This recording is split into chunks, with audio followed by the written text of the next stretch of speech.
నమస్కారం ఘంటారావానికి స్వాగతం. ముందుగా ప్రధానాంశాలు. కొండవీటి వాగు అభివృద్ధి పనులు పరిశీలించిన నారాయణ ప్రవాహానికి ఆటంకం లేకుండా మట్టి తొలగించాలని ఆదేశం.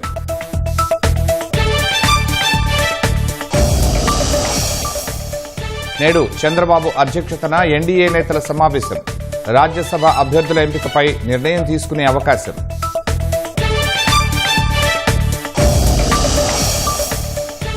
ఏపీ ప్రకృతి సాగుకు ఫుడ్ ప్లానెట్ ప్రైజ్ 14 కోట్లు నజరానా ఇచ్చిన స్వీడన్ సంస్థ.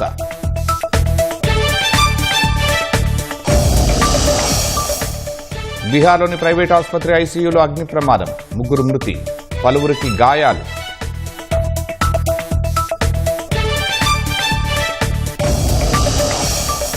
ఢిల్లీలో 21 మందిని బలిగొన్న హోటల్ యజమాని అరెస్ట్. హస్తినలో ఫైర్ సేఫ్టీ తనిఖీలకు లెఫ్టినెంట్ గవర్నర్ ఆదేశం.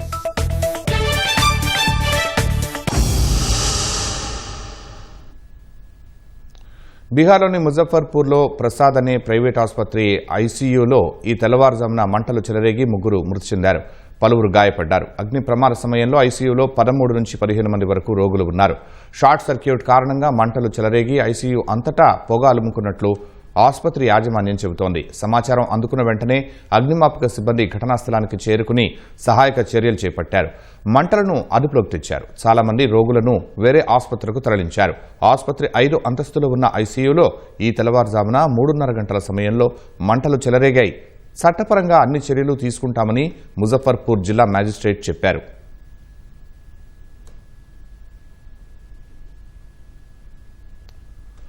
ఢిల్లీలోని మాలవీయ నగర్లో 21 మంది ప్రాణాలను బలిగొన్న ఘోర అగ్ని ప్రమాద ఘటనలో కీలక పరిణామం జరిగింది. ప్రమాదం జరిగిన మికాసా ఇన్ హోటల్ భవన యజమాని లవకేష్ బజాజ్ను ఢిల్లీ పోలీసులు అరెస్టు చేశారు. అతడిపై హత్యతో సమానమైన నేరం కింద ఎఫ్ఐఆర్ నమోదు చేశారు. గ్రౌండ్ ఫ్లోర్లోని రెస్టారెంట్లో విద్యుదాఘాతం కారణంగా మంటలు అంటుకున్నట్లు నిర్ధారించారు. భవనానికి 6 గదుల నిర్వహణకే అనుమతి ఉండగా యాజమాన్యం అక్రమంగా 25 గదులను నడిపినట్లు పోలీసుల దర్యాప్తులో తేలింది. భవనానికి G+1గా మాత్రమే అనుమతి ఉండగా అధికారులు అనుమతి లేకుండానే అదనపు అంతస్తులను నిర్మించారని, అగ్నిమాపక శాఖ నుంచి ఎన్ఓసీ కూడా తీసుకోలేదని గుర్తించారు. ఘటనపై ఢిల్లీ లెఫ్టినెంట్ గవర్నర్ తరంజిత్ అత్యవసర సమీక్ష నిర్వహించి న్యాయ విచారణకు ఆదేశించారు. నెల రోజుల పాటు ఢిల్లీ వ్యాప్తంగా ఉన్న అన్ని హోటళ్లు, నర్సింగ్ హోంలు, కోచింగ్ సెంటర్లు, రెస్టారెంట్లలో ఫైర్ సేఫ్టీ తనిఖీలు చేపట్టాలని ఆదేశించారు. నిబంధనలు ఉల్లంఘించినట్లు తేలితే తక్షణం సీజ్ చేయాలని, విద్యుత్ సరఫరా నిలిపివేయాలని స్పష్టం చేశారు. నిన్నటి ప్రమాదంలో 21 మంది మరణించగా వారిలో 11 మంది విదేశీయులు ఉన్నారు. సహాయ సిబ్బంది రక్షించిన 58 మందిలో 35 మంది చికిత్స పొందుతున్నారు. వారిలో 19 మంది పరిస్థితి అత్యంత విషమంగా ఉంది.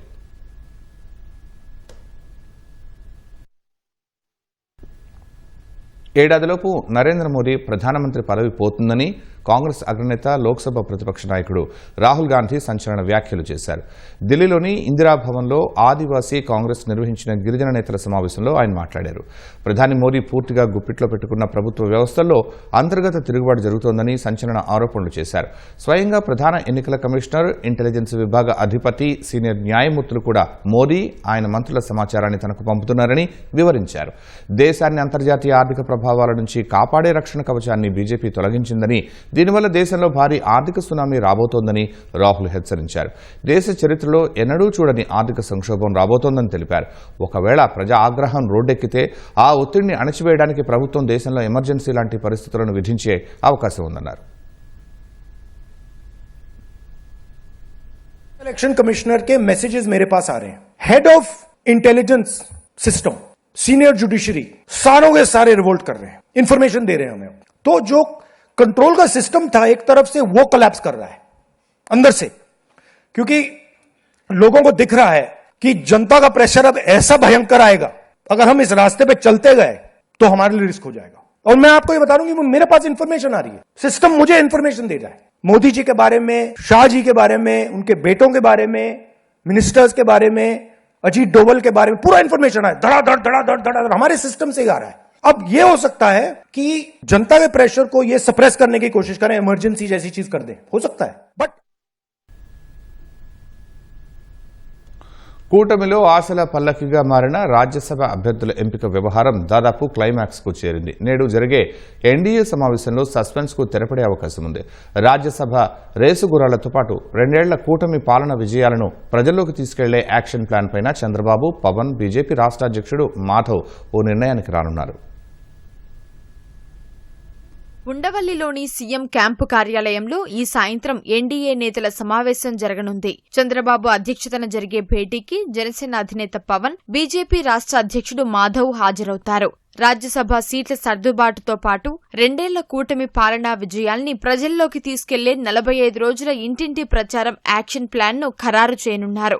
ఓటరు జాబితా సవరణలో భాగంగా రాష్ట్రంలో ఈసీ నిర్వహిస్తున్న సర్కి సంబంధించి 3 పార్టీల సమన్వయ పర్యవేక్షణపైన చర్చించనున్నారు. కూటమి నేతలను ఊరిస్తున్న రాజ్యసభ సభ్యత్వాలపైన ఓ నిర్ణయానికి వచ్చే అవకాశం ఉంది. అయితే ఇవాళే అభ్యర్థుల్ని ప్రకటిస్తారా, మరికొన్ని రోజులు ఉత్కంఠ కొనసాగిస్తారా అనేది వేచి చూడాలి.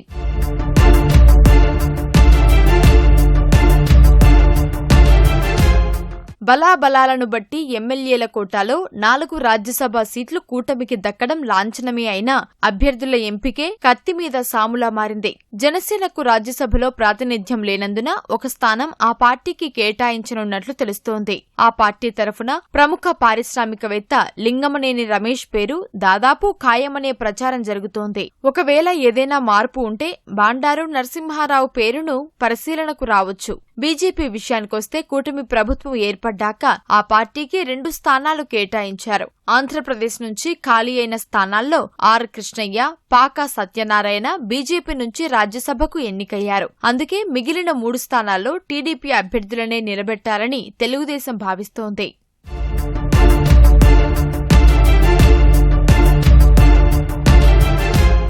టీడీపీలో రాజ్యసభ సీట్లకు పోటీ అధికంగా ఉంది. రాజ్యసభ ఎన్నికల నోటిఫికేషన్ కు 4 నెలల ముందు నుంచే ఆశావహులు చంద్రబాబు, లోకేష్ ను కలిసి తమకు అవకాశం ఇవ్వాలని విజ్ఞాపనలిస్తూ వచ్చారు. సార్వత్రిక ఎన్నికల్లో పొత్తులో భాగంగా సీట్లు త్యాగం చేసిన నేతలు, సీనియర్లు కూడా తమ వంతు ప్రయత్నాలు చేసుకుంటున్నారు. మిత్రపక్షాల వాటా, సామాజిక, ప్రాంతీయ సమీకరణాల మధ్య టీడీపీలో అభ్యర్థుల ఎంపిక కీలకంగా మారింది. జనసేనకు 1 సీటు కేటాయించి ఆ పార్టీ లింగమనేని రమేష్ ని ఎంపిక చేస్తే అదే సామాజిక వర్గం నుంచి తెలుగుదేశం మరొకరికి అవకాశం ఇస్తుందా అనేది చర్చనీయాంశమైంది. ఈ కోటాలో కిలారు రాజేష్, కంభంపాటి రామ్మోహన్ రావు, భాష్యం రామకృష్ణ, గల్లా జయదేవ్, టీడీ జనార్దన్ తదితరుల పేర్లు గట్టిగా వినిపిస్తున్నాయి. వీరిలో ఒకరికే ఛాన్స్ దక్కొచ్చని తెలుస్తోంది. కాపు సామాజిక వర్గం నుంచి సానా సతీష్ కూడా రాజ్యసభ కోరుతున్నారు. ఎస్సీ వర్గం నుంచి తన పేరు పరిశీలించాలని వర్లరామయ్య ఇప్పటికే చంద్రబాబును కోరారు. అదే సామాజిక వర్గం నుంచి తెలంగాణ ప్రాంతం నుంచి అనూహ్యంగా కొత్త వ్యక్తులు తెరపైకి వచ్చే అవకాశం ఉందంటూ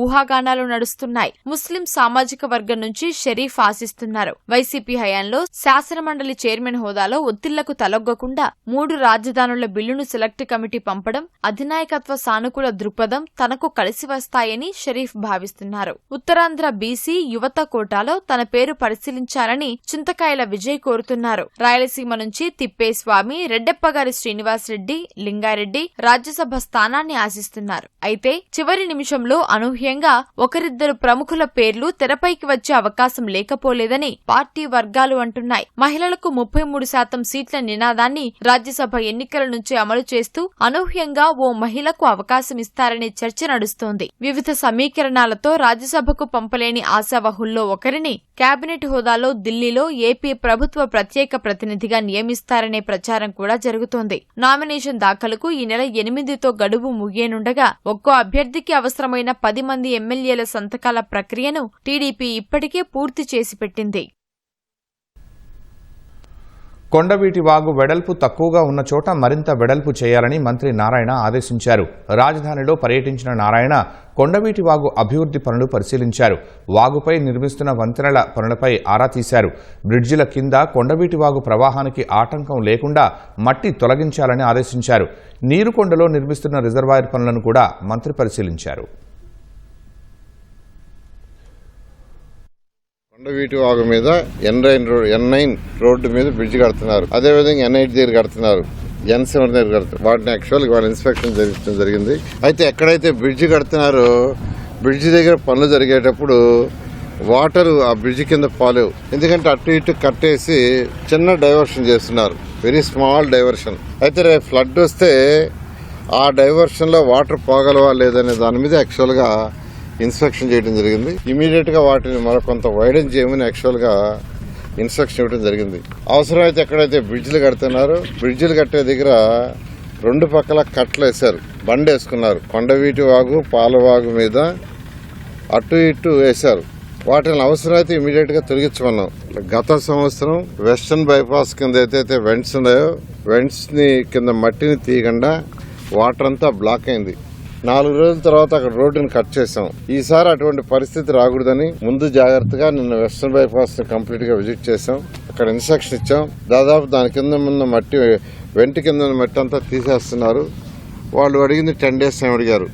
3 రిజర్వాయర్లు వర్క్ జరుగుతుంది. ఒకటి శాఖమూరు రిజర్వాయర్, అది 44 ఎకరాల్లో 0.4 TMC వాటర్ స్టోర్ చేయగలం. రెండోది పెనుమాక రిజర్వాయర్ 190 ఎకరాలు, అక్కడ 0.1 TMC స్టోర్ చేయగలం. మూడవది నీరుకొండ రిజర్వాయర్, ఇప్పుడు మనం ఉండేదే అది 440 ఎకరాలు, చాలా పెద్ద రిజర్వాయర్. దాంట్లో 0.4 TMC. మొత్తం తీసుకుంటే ఈ 3 రిజర్వాయర్లు కలిసి 674 ఎకరాలు. 674 ఎకరాల్లో ఈ 3 రిజర్వాయర్ శాఖమూరు కానీ పెనుబాక్ కానీ నీరుకొండ కానీ రిజర్వాయర్ కన్స్ట్రక్షన్ జరుగుతుంది. ఈ మూడిటి యొక్క కెపాసిటీ 0.51 TMC. ఇవన్నీ కూడా దాదాపు 50% వర్క్ అయింది. 2027 మిడిల్కి ఇవన్నీ అయిపోతాయి. వాళ్ళకి ఇవ్వాలని ఉంది, రెచ్చగొట్టే ప్రయత్నాలు చేస్తున్నారు, రెచ్చగొట్టే విధ్వంసం సృష్టించాలని. అసలు రైతుల్లో ఇంక ఇవ్వాల్సింది కేవలం వెరీ ఫ్యూ. నేను చెప్పాను మీకు 35,000 మంది రైతులు ఇచ్చేసారండి. కొద్దిమంది ఇవాళ ఇంకా వాళ్ళు కూడా మేము ల్యాండ్ పూలింగ్ రమ్మంటున్నాం, ల్యాండ్ అక్విజిషన్ వద్దంటున్నాం మేమే. ఈ సమయంలో వాళ్ళకి సజెషన్ చేసా, అమరావతి క్యాపిటల్ సిటీ అయిపోతుంది, ఎంతో వేగవంతంగా జరుగుతుంది, రాష్ట్రానికి రాజధాని కావాలా, దానికి మీరు సపోర్ట్ చేయండి అని చెప్పి మేము లీగల్గా సపోర్ట్ చేస్తాం, మేము కమిటీ వేస్తాం. అసలు వచ్చి చూస్తే కదా అసలు ఏం జరుగుతుందో వచ్చి చూస్తే కదా. చూడండి పక్కన ఎంతంత బిల్డింగ్స్ కట్టారో, వాళ్ళకి ల్యాండ్ ఇస్తే దానివల్ల ఎంత ఎకానమీ వస్తుంది. దాంట్లో పనిచేసే వాళ్ళు ప్రభుత్వానికి ట్యాక్స్ కడుతుంటారు, ఇన్కమ్ ట్యాక్స్ కడతారు, దానివల్ల రాష్ట్రానికి ఆదాయం. ఇక్కడ విద్యార్థులు చదువుతుంటే వాళ్ళకి మెస్ తీసుకోండి, ఫుడ్ సప్లై చేసే దాంట్లో రాష్ట్ర ప్రభుత్వానికి కేంద్ర ప్రభుత్వానికి GST వస్తుంది. వాళ్ళు కట్టే అనేక ట్యాక్సులతో రాష్ట్రానికి ఆదాయం వస్తుంది. ఎంతో మంది ఎంప్లాయ్మెంట్ ఉద్యోగాలు వచ్చినాయి. ఈరోజు SRM విట్ అంటే అవన్నీ ఫేమస్ ఇన్స్టిట్యూషన్, బయట నుంచి విద్యార్థులు వస్తున్నారు, ఎకానమీ మన రాష్ట్రానికి వస్తుంది. ఈ విధంగా పాజిటివ్గా థింక్ చేయకుండా నెగటివ్ డైరెక్షన్లో థింక్ అంతా అయిపోయి 35,000 మంది రైతులు, నేను మీకు ఇచ్చాను కూడా క్యాలిక్యులేషన్ ఎంతమందిని, అంతమంది రైతులు ఇచ్చి వాళ్ళందరికీ ప్లాట్లు ఇచ్చి ఏ కొద్ది మందికో ప్లాట్లు ఇవ్వాలి. అది కూడా వాళ్ళ పర్సనల్ కారణాల వల్ల జరగటం వల్ల దానికి పరిరక్షణ కమిటీ వేయటం, లీగల్గా సపోర్ట్ చేస్తాం, మీరు ఫైట్ చేయండి, అమరావతిని ఎట్టయినా ఆపేయాలా. మాకు చట్టాల మీద నమ్మకం ఉంది, కోర్టు మీద నమ్మకం ఉంది. ఇది ప్రజల కోసం చేసేది, ఒక రాష్ట్రం కోసం చేసేది. ఈ రాజధాని అనేది అనుకున్న ప్రకారం 2028 ఆగస్టుకి గౌరవ ముఖ్యమంత్రి గారు ఇచ్చిన టార్గెట్ ప్రకారం బేసిక్ ఇన్ఫ్రాస్ట్రక్చర్ పూర్తి చేయడం జరుగుతుంది. వైసీపీ నాయకులు అధికారంలో ఉండగా దోపిడీ, బూతులు తిట్టడంలో పోటీపడి కృష్ణా జిల్లా ప్రతిష్టను నాశనం చేశారని మంత్రి కొల్లు రవీంద్ర దుయ్యబట్టారు. SIRపై అవగాహన కల్పించేందుకు పెనమలూరులో ఏర్పాటు చేసిన కృష్ణా జిల్లా టీడీపీ నేతల సమన్వయ కమిటీ సమావేశానికి ఆయన హాజరయ్యారు. స్థానిక సంస్థల ఎన్నికల్లో జిల్లా మొత్తాన్ని క్లీన్ స్వీప్ చేయాలని పిలుపునిచ్చారు. వైసీపీ నేతల అరాచకాలపై ప్రతి కార్యకర్త ధ్వజమెత్తాలన్నారు.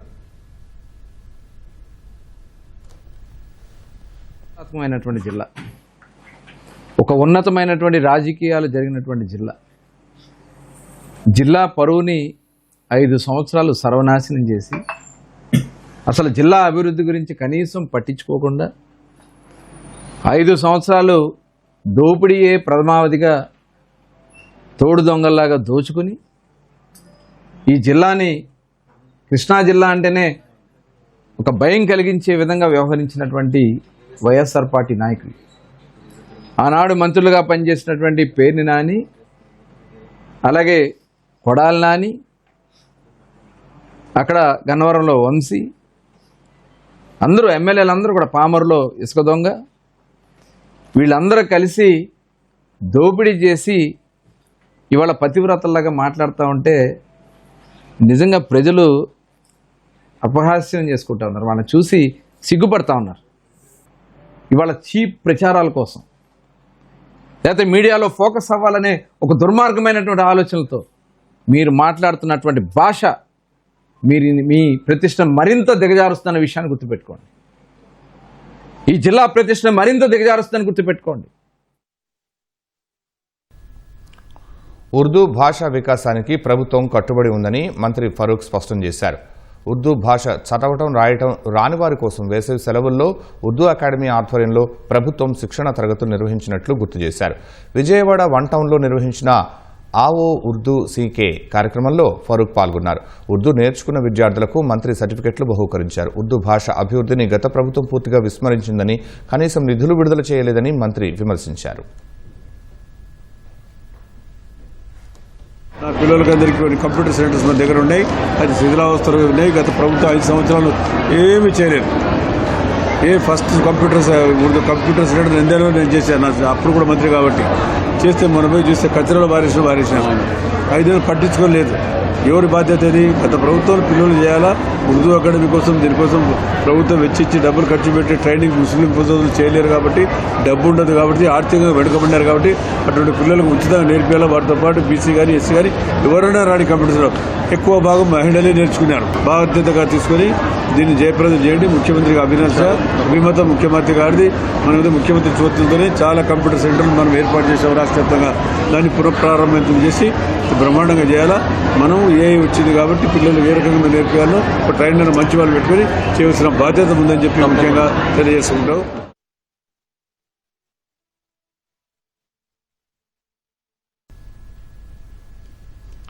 ప్రజలు జగన్కు ఓటుతో పోటు పొడిచారని టీడీపీ మాజీ ఎమ్మెల్సీ అశోక్ బాబు ఎద్దేవా చేశారు. వెన్నుపోటుకు 2 ఏళ్లు పేరుతో జగన్ ప్రకటించిన నిరసన కార్యాచరణను ఆయన తప్పుబట్టారు. నవరత్నాల పేరుతో ఇచ్చింది రాళ్లని ప్రజలు గుర్తించే వైసీపీకి 11 సీట్లు ఇచ్చారని చురకలు వేశారు. కల్తీ నెయ్యి నుంచి బాబాయ్ మర్డర్ వరకు 15 కీలక అంశాలపై సీబీఐ, సిట్ విచారణలు జరుగుతున్నాయని అశోక్ బాబు గుర్తు చేశారు. నీకు 11 సీట్లు ఇస్తే నువ్వేదో ఎల్కేజీ పిల్లలు స్కూల్కి వెళ్ళేటప్పుడు మారం పెడతారు, ఆ చాక్లెట్ ఇస్తేనే వెళ్తా లేకపోతే వెళ్ళనని. అలాగే లీడర్ ఆఫ్ అపోజిషన్ స్టాటస్ ఇస్తేనే అసెంబ్లీకి వెళ్తా లేకపోతే వెళ్ళనని చెప్పి ఆ ఒక్కరోజు ప్రమాణ స్వీకారానికి వచ్చి వెళ్ళిపోయావు. అంటే నీ మొహం చూపించడం చేతకాక. నీకు వెన్నుపోటు పొడిచింది మేం కాదు, నీ ప్రజలే నీకు వెన్నుపోటు పొడిచారు. చరిత్రలో నువ్వు చరిత్రహీనుడిగా మిగిలిపోతావు మిస్టర్ జగన్మోహన్ రెడ్డి. ఆంధ్రప్రదేశ్ ప్రజలు ఓటనే కత్తితో నిన్ను పొడిచి చంపకుండా 11 సీట్లు ఇచ్చారు. ప్రజల ఓటుని వాళ్ళు సవ్యంగా వాడుకున్నారు.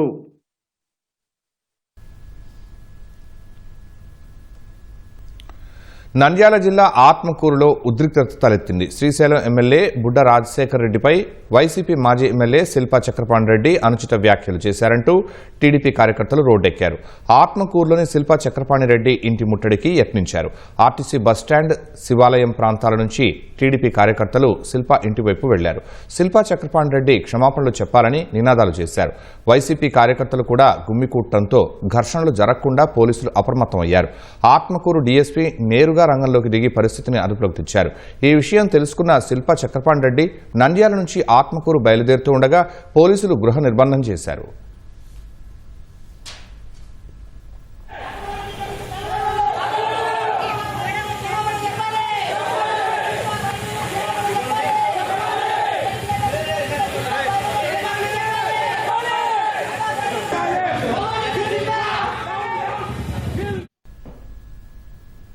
ట్రాఫిక్ నియంత్రణకు శాసనసభ స్పీకర్ అయ్యన్న పాత్రుడు స్వయంగా రంగంలోకి దిగారు. అనకాపల్లి జిల్లా నర్సీపట్నంలో బుధవారం ట్రాఫిక్ జామ్ అయింది. ఆ సమయంలో వాహనం దిగిన స్పీకర్ వాహనాలను క్రమబద్దీకరించారు. వాహనదారులకు సూచనలు చేసి ట్రాఫిక్ను చక్కదిద్దారు. తాను అసెంబ్లీకి సభాపతినే అయినా నియోజకవర్గానికి ఎమ్మెల్యేనే అని అయ్యన్న చమత్కరించారు.